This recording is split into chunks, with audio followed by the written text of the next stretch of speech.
Le 1er février 2020, le Paris Saint-Germain vient d'écraser Montpellier 5-0. Kylian Mbappé marque pendant le match. Son équipe gagne sans difficulté. Et pourtant, Thomas Tuchel le sort à la 67e minute.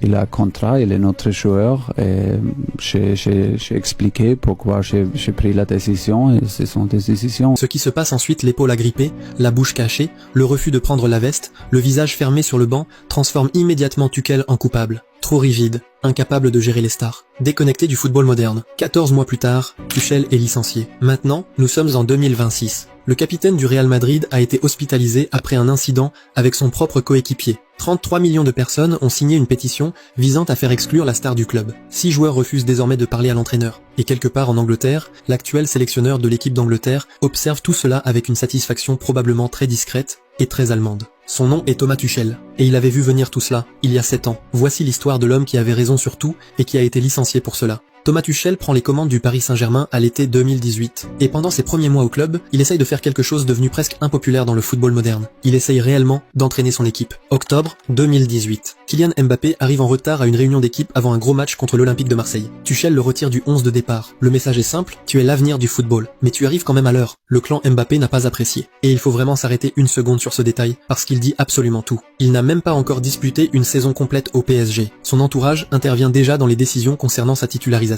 Ça aurait dû être le premier indice, pas sur Tuchel, sur Mbappé. Au cours de l'année et demie qui suit, les preuves s'accumulent d'une manière qui, avec le recul, est presque impossible à ignorer. Premier élément, mai 2019, la cérémonie annuelle des trophées du football français. Kylian Mbappé remporte le prix du meilleur joueur. Il est sur scène, en costume, devant les caméras, et il annonce et voilà, je sens que c'est peut-être le moment d'avoir plus de responsabilités.